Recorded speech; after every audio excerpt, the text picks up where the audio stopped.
The following contains major spoilers from a good portion of Kubrick's films. And no, I'm not going to tell you which. Go and watch them for yourself if you haven't already. I mean, who the fuck hasn't seen 2001, Full Metal Jacket, or A Clockwork Orange? All of language is symbolic. Even this YouTube video is expressing a series of symbols in our minds to communicate certain concepts. Symbols about symbols about symbols about symbols. Have a shot for every time I say symbols. We use symbols as a means to communicate what would otherwise be difficult to comprehend. This is why religions use symbols to represent the divine. While these are conscious uses of symbols, we also use them unconsciously in our dreams.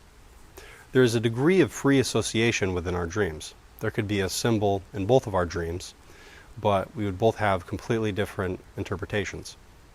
For instance, if you were to dream about a key in a lock, this may have sexual undertones, seeing as how a key is a phallic object. However, it can have other meanings as well, such as this painting of an altarpiece, where the door symbolizes hope, charity for the lock, and desire for God in the key. However, if you want to get into heaven, you can only desire God with your key. Keep your snake in your cage, and not in the Garden of Eden. Dreams also reveal suppressed truths that we hide from other people and even ourselves. Jung explored this in The Shadow, which I examined last Halloween. Jung also examined this in the anima, the feminine within the masculine, and the animus, the masculine within the feminine. There are feminine aspects in the masculine, and vice versa. We may be uncomfortable with facing these aspects because it threatens our identity. Integrating them, however, can make us more confident and seductive, as I go into more depth about in my video about Robert Greene's Art of Seduction. Films also have a dreamlike quality to them. They are dreamlike because even though they defy logic, we are so immersed in the story and the adventure that we don't even question it. Which is why I can't stand why would-be film critics count the amount of times a film is realistic, because they completely miss the point. There are actually films whose sole purpose is to be 100% realistic and historically accurate as possible. They're called documentaries. Part of our experience also involves forgetting a great deal of it. If I were to ask you what you ate for breakfast 33 days ago, you probably wouldn't be able to recall. But if something significant happened, like your anniversary or the death of a friend, you could recall it in vivid detail. There are also things we don't recall because they are repressed. Because of this, we have desires and motives that play out from our unconscious. Such a film that explores how the unconscious plays out is Stanley Kubrick's Eyes Wide Shut. Now, aside from seeing Nicole Kidman in a revealing top while saying naughty things, and the ritualistic Illuminati orgy parties that Bill walks into, Eyes Wide Shut is a fantastic exploration of how a married couple can become frustrated in their desires. In the beginning of Eyes Wide Shut, Alice dances with another man who is trying to seduce her. She dances with him, but perhaps this is a ploy to get her husband Bill to notice her, considering other women, models, are flirting with him. I don't think she had any intention of doing anything with this guy, because from the beginning she tells him that she is married. However, I'm sure that Alice enjoys the attention that she doesn't get from her husband. Later in the night, she gets stoned and asks Bill if he ever gets jealous. He says he doesn't. She tells of a time back when they went to Cape Cod, which Bill conveniently forgets a lot of the details about, a suppressed memory, and she fantasizes about another naval officer who gave her a glance, another indication that she longs to be desired. Alice tells Bill that she wishes to have risk being with the guy that one night instead of the life she has. She is frustrated because she believes Bill does not find her desirable. However, it's clear that Bill still has some feelings for her because we see brief shots of what we can assume to be mental images of the naval officer fucking her brains out, showing that this makes him uncomfortable. I wouldn't be worried if I was Bill, though. We all know what they say about guys in the Navy. Much like Kubrick's films, dreams can be challenging to understand. Meaning we assign to our dreams can depend on the social, political, psychological, and spiritual backgrounds we have. There is no separating the dream symbol from the person who is dreaming it. However, there are such motifs such as falling, flying, attacks from animals or people, growing to an absurd size, or being naked in public, etc. Quote, "The images produced in dreams are much more picturesque and vivid than the concepts and experiences than their waking counterparts. One of the reasons for this is that in a dream, such concepts can express their unconscious meaning. In our conscious thoughts, we restrain ourselves with the limits of rational statements that are much less colorful because we have stripped them of their utmost of their psychic associations. In our day-to-day lives, we discourage and discard the fantastical perception of reality in our communication and conscious thought. However, our primitive mind still produces the fantastic in our dreams. Dreams can even be warnings of present or future circumstances, just as films can. Quote, "One cannot afford to be naive in dealing with dreams. They originate in a spirit that is not quite human, but is rather a breath of nature. A spirit of the beautiful and generous as well, the cruel goddess. If we want to characterize the spirit, we shall certainly get closer to it in the sphere of ancient mythologies, or the fables of the primeval forest, than in the consciousness of modern man. I'm not denying that great gains have resulted from the evolution of civilized society, but these gains have been made at the price of enormous losses, whose extent we have scarcely begun to estimate." Dream symbolism also has its role in Eyes Wide Shut. Bill goes to an elite party where everyone is wearing a spooky Illuminati mask, where there's spooky Illuminati orgies. However, he's quickly discovered to be an outsider, and the figure in red asks him to leave, or there will be harm to him and his family. He is also discouraged from a friend of his to investigate that place any further. Aside from the imagery that many might find conspiratorial, some even go as far to argue that Kubrick was revealing secret societies that control the world. The secret society represents Bill's unconscious desire. This is portrayed in the two women who are interested in him just before he is told to leave. Notice the resemblance between this and the beginning. The fact that he was discovered as an outsider could also represent the guilt for his desire. The warning of the harm to him and his family is symbolic of the desire to cheat and how that could destroy his family he loves. The woman who warned him to leave is also later murdered. It is not unusual for some married men to get sexually frustrated and get freaky with prostitutes and then discard them. The discarding of this is symbolic of the sacred prostitute, which describes this deceptive dynamic. When Bill is discovered to be an outsider, even though she knows the consequences are fatal, she is discarded just as a John discards a prostitute. As the saying goes, I pay her to leave. He arrives home and his wife says she had a dream where she was naked in a garden, reference to the Garden of Eden. There is also a shot of a painting of a garden when Bill comes home the following night. One can only wonder if this is a reference to Alice's dream. She dreams she is fucked by the naval officer and a bunch of other guys. What's interesting about this, aside from her obvious subconscious wish to be desired, is that it is consistent with what Bill experienced the night before in the secret Illuminati orgy palace. Quite synchronous. Bill comes home late again the following morning. Being late can be perceived as a sign of cheating after his Illuminati investigation. Alice has a mask by her bed where Bill is supposed to be. This shows how Alice sees Bill as a thin, hollow shell of a husband. Bill tells her about all the secrets, and they forgive each other. The very last words of the film are Alice saying, "Let's fuck," and assuming their desire is rekindled and their marital problems are resolved. Or maybe that's just what Kubrick wants you to think, and that's what they want you to think. Look it up and you'll see all of the symbols deconstructed in Eyes Wide Shut. Symbols are not just something that some person conceived. They represent a collective.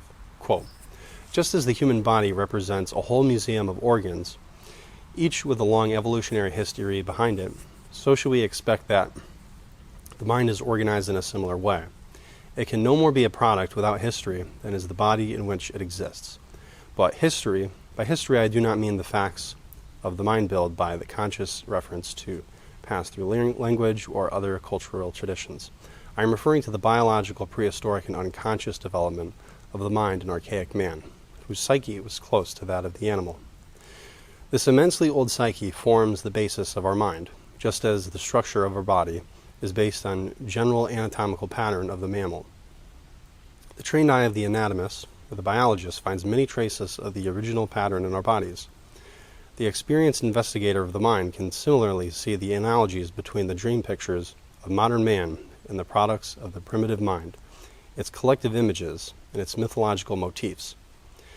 Archetypes are characters that we see through human history, such as the hero, as embodied by Christ in Christianity, Horus in Egyptian mythology, the trickster, Joker, Loki in Norse mythology, the villain, etc. As Jordan Peterson points out, these symbols are useful to us because they give us meaning to navigate reality. And you can't have meaning to your life without a clean penis. Today we regard things like fertility rites as superstition of the past, and someone who hears or sees things that others can't is seen as mental. What separates primitive man from modern man in this regard is that primitive man or pre-rational man cherished symbolism and ritual, whereas modern man only uses symbolism in a strictly utilitarian way. Our conscious mind may ignore symbols, but our unconscious does not. The most common myth, not myth as in a crock of shit, but a narrative, is the hero myth.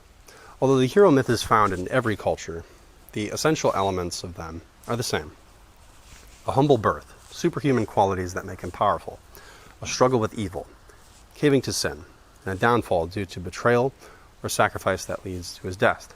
Although in less tragic versions, the hero gets the girl and shares the wealth with the village after he's slayed the beast. Something that Jeff Bezos could learn a thing or two about. Some examples of the hero archetype in films are Star Wars, The Lion King, The Matrix, Lord of the Rings, and of course Harry Potter for all you basic bitches out there.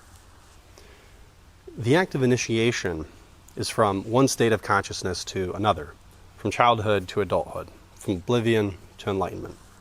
Initiation is not limited from youth to adulthood, but every new phase of life, and every new realization and identity. Initiation is another mythological symbol found in Kubrick's films. The Illuminati called Eyes Wide Shut, the training and brutal acts of warfare in Full Metal Jacket, and perhaps even the brainwashing sequences of A Clockwork Orange, albeit in a fucked up way. Alex transforms from an animalistic droob to a quote-unquote functioning member of society, demonstrated by the naked woman in front of him that he no longer wants to shag. This is the effect that Kubrick's films have on us. They make us not only examine society and human nature, but a good look at ourselves. Film can be viewed as an initiation or a ritual because they allow us to go on a journey and explore ideas and worlds that the director wishes for us to explore. Quote, nowadays, more and more people, especially those who live in large cities, suffer from a terrible emptiness and boredom, as if they are waiting for something that never arrives. Movies and television, spectator sports, and political excitements may divert them for a little while, but again and again, exhausted and disenchanted, they have to return to the wasteland of their lives. Emma von Franz, I'm sure Jung would agree as well, argues that modern life, though it does have its perks, such as watching hentai whenever you wish, or Nicole Kidman in a revealing top, can be quite isolating. There is a relentless, unforgiving pressure to conform to society's expectations. You'll mostly cave into these because it is the easier option. However, our unconscious is difficult and can separate us from personal connections to pursue ourselves. A healthy individualism instead brings together those on a similar path. However, idealism can have a shadow as well. Through these unconscious ties, those who belong together come together.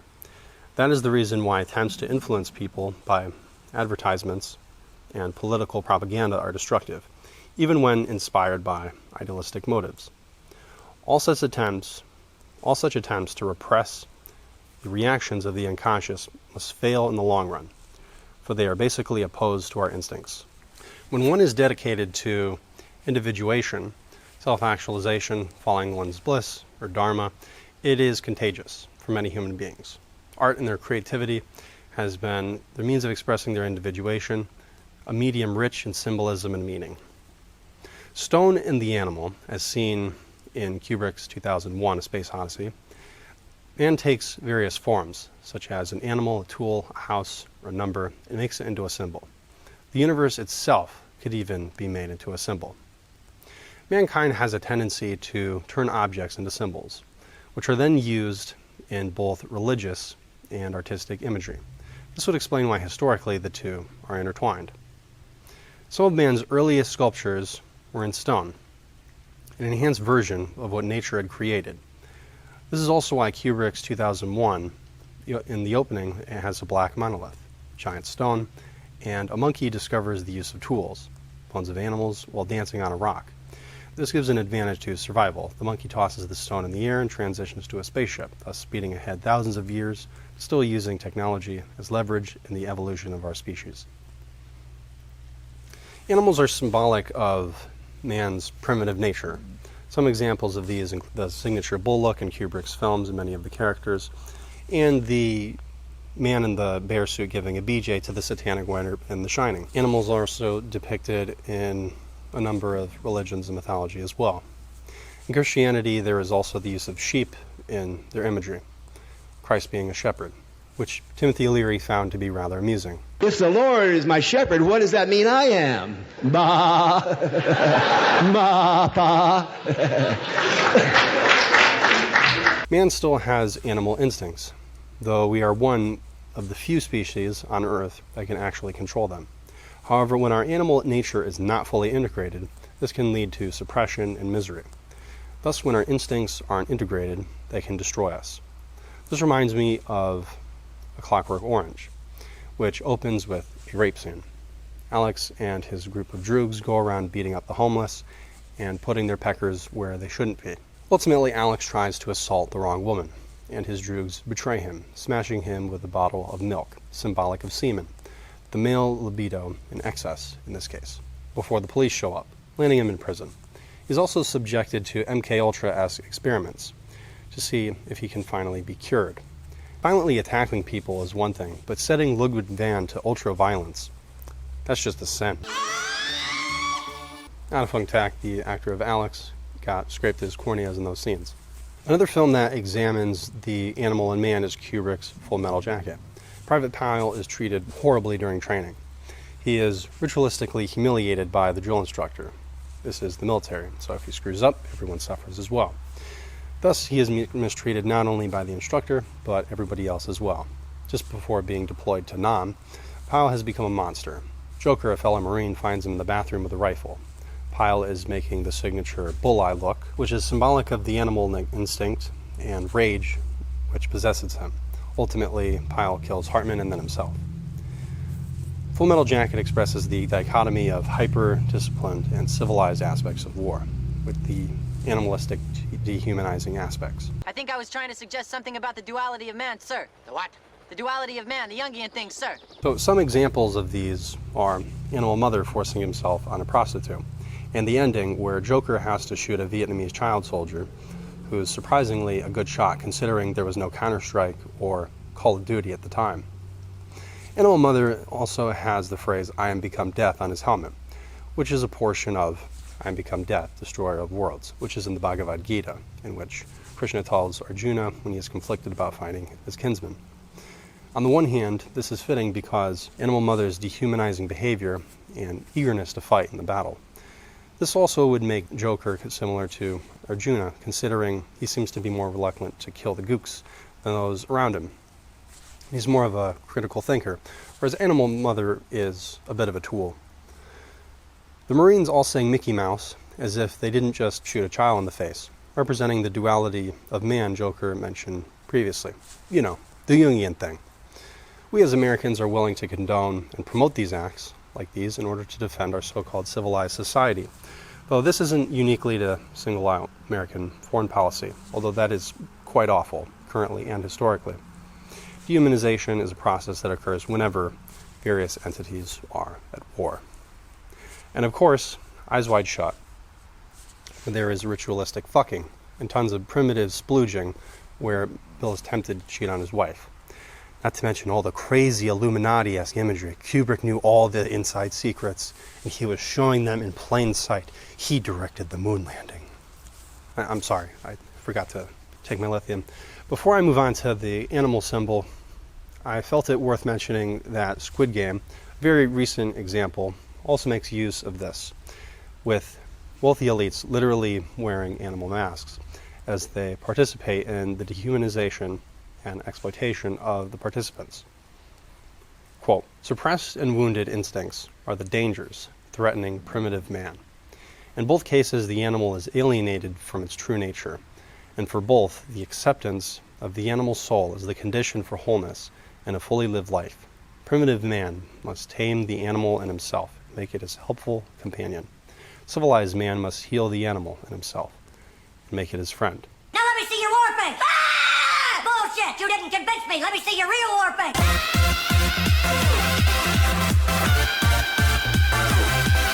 On a final note, films themselves are symbols used in the initiatory process.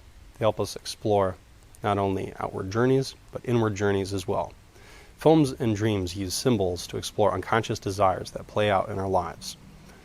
We can only live authentically when we examine our unconscious desires and make them conscious, from eyes wide shut to eyes wide open.